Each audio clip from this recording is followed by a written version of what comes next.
Agradezco a los y las organizadoras de Ensaín Mujer por la invitación a este evento. Yo me presento, soy la doctora Mayra Aide Pérez Ambrís, soy médica sexóloga clínica, doctorante en salud mental, y voy a hablarles de la visibilidad de la diversidad sexual en niñas y adolescentes. Y bueno, pues cuando hablamos de diversidad sexual, la mayoría de las personas piensa casi automáticamente en este acrónimo LGBTQIA+, que se refiere a la orientación sexual, homosexual, bisexual, a la identidad o identidades trans, queer, a las personas intersexuales, a las personas asexuales y otras identidades o preferencias. Y efectivamente las niñas y las adolescentes pueden encontrarse en cualquier lugar de este acrónimo. Y de hecho, en cada una de las letras puede haber diversidad también, ¿no? O sea, no es, o sea, hay muchas formas de ser una mujer homosexual, bisexual, trans, queer, intersexual y asexual, y ya desde ahí estamos hablando de diferencia. Es para mí muy importante recordarles que le debemos a Freud considerar a la reproducción un marcador relevante para definir la normalidad sexual. No solo a Freud, también hay antecedentes históricos que nos han llevado a marcar este evento como tal, y todo aquello que se haya salido de la reproducción es considerado como anormal. Hoy podríamos decir como diferente. Pero bueno, a lo que voy es que esta consideración sacó de, o sea, como de la gran población, hablar de sexualidad en niñas, niños, adolescentes y en adultos mayores, ¿no? O sea, se les volvió así como si no existiera la sexualidad en estas edades, ¿no? Y entonces desde ahí es importante visibilizar, porque se invisibilizó o se ha invisibilizado muchas veces a estas poblaciones. Y bueno, nada más para seguir viendo cómo es importante hablar de este tema. En el 2021, en la encuesta nacional sobre diversidad sexual y género que realiza la INEGI, pues podemos ver que en México la población LGBT y más asciende a 5 millones de personas, y pues solamente están hablando de personas a partir de los 15 años, lo cual es muy importante porque saca a un buen porcentaje de la población. Pero bueno, pues aquí hay cifras interesantes, ¿no? O sea, como hablando de orientaciones sexuales distintas al heterosexual, pues asciende a 4.6 millones. La población trans o de otras identidades de género es de 2 en 909,000, ¿no? O sea, un 0.9% de las personas. El Estado de México concentra la mayor cantidad de esta población, seguido de la Ciudad de México y Veracruz. Y Colima cuenta con el mayor porcentaje, con 8.7, seguido de Yucatán y Querétaro respectivamente. Entonces, habla también del estado civil de la comunidad. Obviamente aquí están incluidos hombres y mujeres. Y les decía, ¿no? O sea, fíjense, el 67.5% de la población que se reconoce como LGBTI tiene entre 15 y 29 años de edad, y solo el 20.3% está en el rango de 30 a 44 años. Pero sacamos a grandes personas. Entonces también desde aquí ya estamos invisibilizando, ¿no? O sea, hay también, o sea, la ciencia invisibiliza ciertas poblaciones. Y pues me es muy importante decirles que la diversidad sexual no solamente se limita a la comunidad LGBTIQA+, sino que también se refiere al reconocimiento de que todos los cuerpos, todas las sensaciones y todos los deseos tienen derecho a existir y manifestarse sin más límites que el respeto a los derechos de las demás personas. Y esto, por supuesto, incluye otros factores o indicadores, ¿no? Como la raza, pues sí, el área geográfica, eh, el estatus socioeconómico, ¿no? O sea, como esto es muy importante además tomarlo en cuenta y también tomarlo en cuenta en la clínica. Para mí ha sido muy importante a lo largo de mi trayectoria hacer énfasis en todas las capacitaciones a profesionales de la salud que tiene que cambiar la ficha de identificación. No se tiene que dar por hecho el sexo, el género, la identidad de género ni la orientación sexual de ninguno de sus pacientes, porque esto nos puede llevar a, pues sí, acelerar el diagnóstico en muchos trastornos mentales, por ejemplo. Y también a no dar por hecho, ¿no? A no dar por hecho, nada más por darles un ejemplo, a que un profesional de la ginecología no dé por hecho que una mujer va a solicitar un método antifecundativo, puesto que hay mujeres pues que no tienen ese riesgo, ¿no? Que son las mujeres homosexuales. Entonces, en esta imagen que estamos viendo aquí, ¿no? O sea, es un modelo en donde se recomienda a los profesionales de la salud que tomemos en cuenta las influencias temporales. No es lo mismo ser una mujer diversa, siendo niña, siendo adolescente, siendo adulta mayor. No es lo mismo aquí en orientación cultural, ¿no? Ser niña en la Ciudad de México, en Puebla, en Oaxaca, en Sonora. Y esto no cambia, no tenemos cómo modificar el lugar en donde nacimos, no cambia la orientación sexual, no cambia la identidad de género, y es lo que se manifiesta en el triángulo. Y las diferencias individuales que tenemos que explorar siempre, pues es el área personal, el área interpersonal, el área social y el área sociopolítica. Ya los profesionales de la salud estamos acostumbrados a preguntar sobre todo la primera área, pero no tenemos que olvidar que la familia y los grupos de apoyo o los grupos de pertenencia o la familia elegida también son importantes. Que el área social, que es el acceso a la educación y al trabajo, también es muy importante, y que las personas conozcan desde muy pequeñas los derechos que tienen, pues nada más por existir. Entonces vamos a hacer un recuento de los conceptos básicos. El sexo solamente habla de cuerpos, habla de sus características anatómicas y fisiológicas y las diferencias y la variabilidad que pueden haber entre ellos. Entonces hay diferentes cuerpos de niñas, de adolescentes. El género es lo que se espera en una sociedad determinada con respecto a los órganos sexuales con los que se ha nacido. Y el género es un concepto social, es un concepto que se crea, es un concepto que se inventa, es un concepto que cambia a lo largo del tiempo y es un concepto que además no se mira igual en ciertas ciudades que en otras, no se mira igual en ciertas familias que en otras, no se mira igual en ciertas religiones que en otras. Entonces esto es muy importante tomarlo en cuenta. La identidad de género es la sensación subjetiva, emocional y o psicológica de saber si hombre o mujer. Me gusta mucho definirlo como es la conciencia de saber quién soy yo. Y eso, bueno, es un proceso. La expresión de género es la forma en la que elegimos expresar esas expectativas sociales que se tienen sobre nuestros cuerpos. Nosotros elegimos cómo expresarlas y a veces se nos imponen, ¿no? Un ejemplo básico es en la escuela, se nos imponen ciertas formas de vestir, ciertos comportamientos en la familia también y en ciertas instituciones. Y la orientación sexual es la atracción afectiva, intelectual, sexual y o erótica hacia otra persona, y esto pues también puede ser variable. Estos conceptos están íntimamente relacionados entre sí, pero no determinan uno al otro.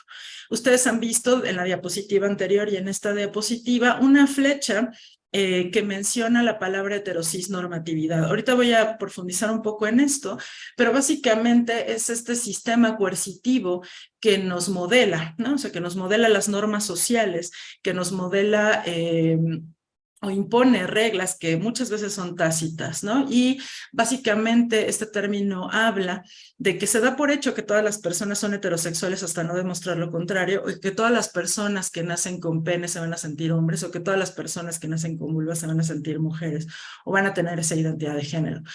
Entonces, es muy importante saber que esto nos está permeando como un marco de referencia que queremos imponer a todas las personas y entonces limitar la diversidad sexual que nos define y representa como personas.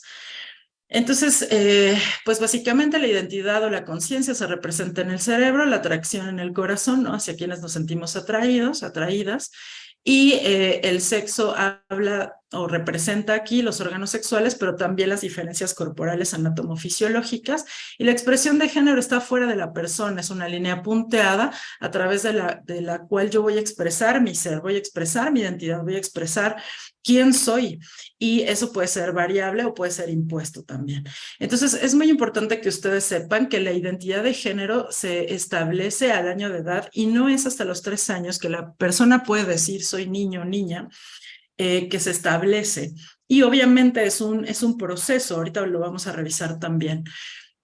La atracción sexual, la orientación sexual, si ustedes hicieran el ejercicio, ¿desde cuándo sabes que te sientes atraído o atraída hacia ciertas personas, la mayoría de ustedes va a contestar que desde primaria baja. Muchas familias, muchos adultas celebran cuando un niño dice que ya tiene novia en el kinder, ¿no? Que esto puede suceder, es decir, la orientación sexual se puede saber desde muy temprana edad. O cuando una niña dice que le gusta un niño que tiene novio, muchas personas adultas lo celebran. Sin embargo, cuando un niño dice que le gusta otro niño o una niña dice que le gusta otra niña, todo el mundo lo desestima, sobre todo los adultos, y mencionan que esa persona no va a saber quién es y no va a saber hacia quién se siente atraído sino hasta los 18 años, lo cual no aplica para las personas heterosexuales ni cisgénero. Y eso es de lo que habla la heterocisnorma, ¿no? O sea, se da por hecho. Y entonces a las personas que se salen de este margen es a quienes se cuestiona, a quienes se dice, pues tú no existes, no es cierto lo que tú estás sintiendo, se descalifica y entonces empieza todo un sistema coercitivo y de opresión que va a tener impacto en la salud en todos los niveles, física, emocional, sexual y espiritual. Entonces, bueno, pues esta plática habla de visibilizar la diversidad sexual en niñas y adolescentes. ¿Y qué es esto de visibilizar? No sé, ya vimos en dónde están invisibilizadas las niñas y las adolescentes. Y les he estado diciendo que para poder visibilizar a las niñas y a las adolescentes diversas, pues tenemos que reconocer que tenemos varios sistemas de opresión. Entonces, el patriarcado es el sistema que sostiene todos los sistemas de opresión y un sistema de opresión es un conjunto de dinámicas, condiciones socioculturales que categorizan y jerarquizan el valor de vida humana en función de su identidad personal o colectiva, justificando así la distribución desigual del poder que hace posible el sometimiento de un grupo sobre otro. ¿No? Entonces, pues ya desde el patriarcado, ¿no? O sea, déjenme decirlo así, se hace una relación vertical, ¿no? O sea, un niño vale más que una niña.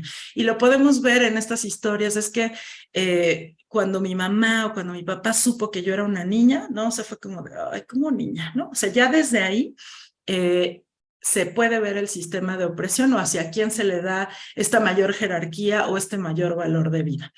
Tenemos el sexismo, que es la discriminación o privilegio basada en el sexo.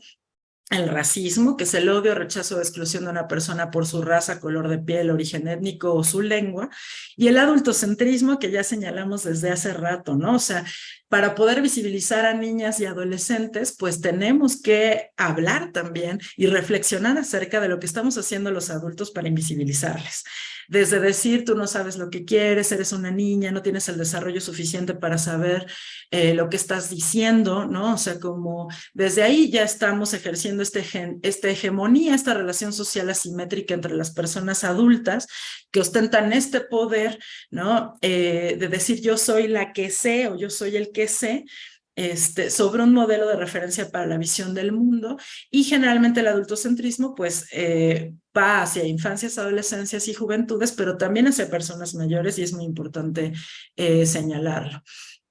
También el binario es un sistema de opresión, ¿no? O sea, es limitar la manera de vernos como personas solamente a través de características excluyentes, ¿no? O sea, que excluyen características que no sean masculinas ni femeninas, ¿no? Y se excluye a través, por ejemplo, de la burla, el chiste, la descalificación o la desconfirmación. Es heterosexista, ya lo habíamos dicho, y también es médico-centrado, ¿no? O sea, se refiere a la capacidad de tomar decisiones sin intervención ajena al profesional de la medicina, ¿no? O sea, el médico también hace esta exclusión en función de su, pues de su profesión, ¿no? O sea, de que es él el que sabe más que otras personas. Y la cisnorma es un término que se crea en 2011 por activistas daneses, que es este sistema que da por hecho que el género está asignado a los órganos sexuales pélvicos externos y que solamente hay dos únicas maneras para poder diferenciarlos o determinarlos, ¿no? O sea, la cisnorma alinea y limita el sexo con la identidad de género y la expresión de género ante un supuesto válido sistema de pensamiento que es el pensamiento binario, ¿no? Lo cierto es que también aquí existe variabilidad. Entonces, volverse visible es un proceso. Es un proceso que atraviesa 4 fases en términos muy globales, ¿no? O sea, la niña y la adolescente pues tiene que mirarse a sí misma, reconocerse diferente a los demás, Hay una fase interactiva, interpersonal, en donde recibe información, en donde recibe introyectos, creencias, normas, y las introyecta. Una fase de llegada quiere decir que es una fase de reconocimiento de quién soy yo en función del individuo y de la sociedad, y una fase integradora en donde se dice, ok, ya sé quién soy, ¿no? O sea, como ya puedo determinar qué es lo que me diferencia específicamente. Entonces es un proceso que inicia en la infancia y puede continuar toda la vida. Somos procesos de desarrollo abiertos. Estos círculos concéntricos que les pongo del lado derecho, lo que señalan es que todas las personas, imaginen que aquí hay un punto, ¿no? O sea, somos individuos que estamos influenciados por nuestras relaciones más cercanas, por ejemplo, la familia de origen, la familia extendida, la ciudad en la que vivimos, la colonia, la comunidad del municipio y todo el mundo, todo el globo terráqueo. Todas estas influencias van hacia el individuo. Entonces, la fase integradora habla de cómo la persona integra esto y cómo responde a estos sistemas. Entonces, para visibilizar a las niñas y adolescentes y su diversidad hay que tomar en cuenta también esto.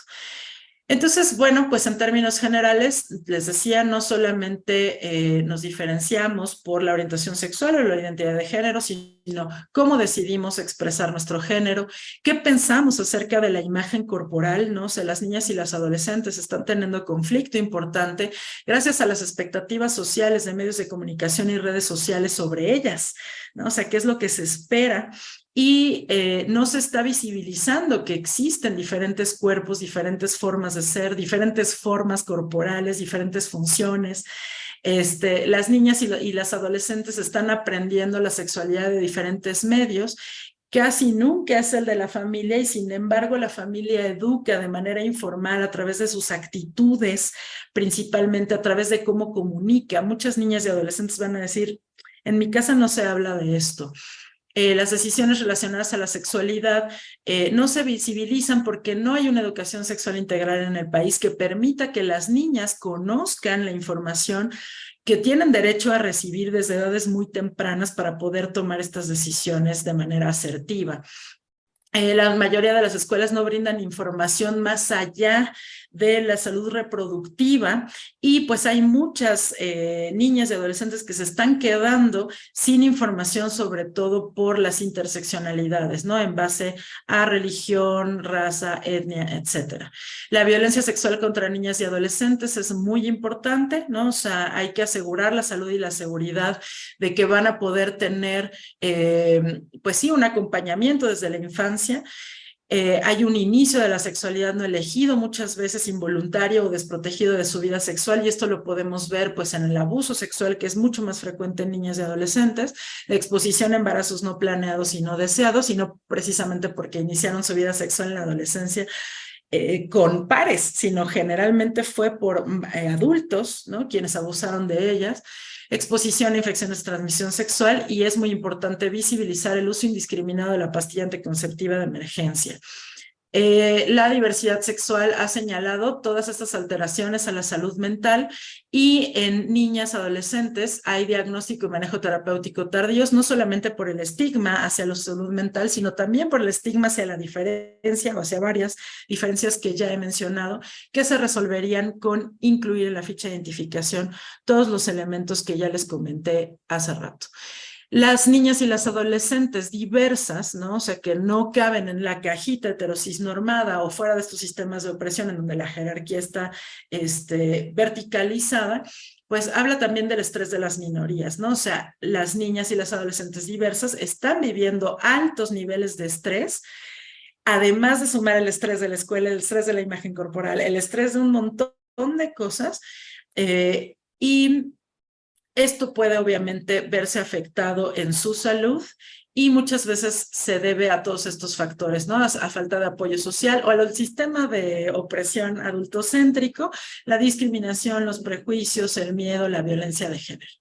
Entonces, tenemos que ofrecer los profesionales de la salud espacios seguros para que las niñas y las adolescentes puedan explorar sus sexualidades, todos los temas que he mencionado el día de hoy, y mirarse y saberse diferentes a otras mujeres y saber que son libres de determinar su propia vida a través de un acompañamiento que está incluido en la educación sexual integral y a través de acompañamiento de profesionales informados.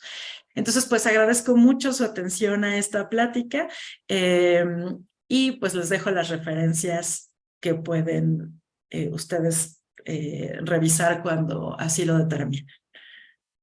Gracias.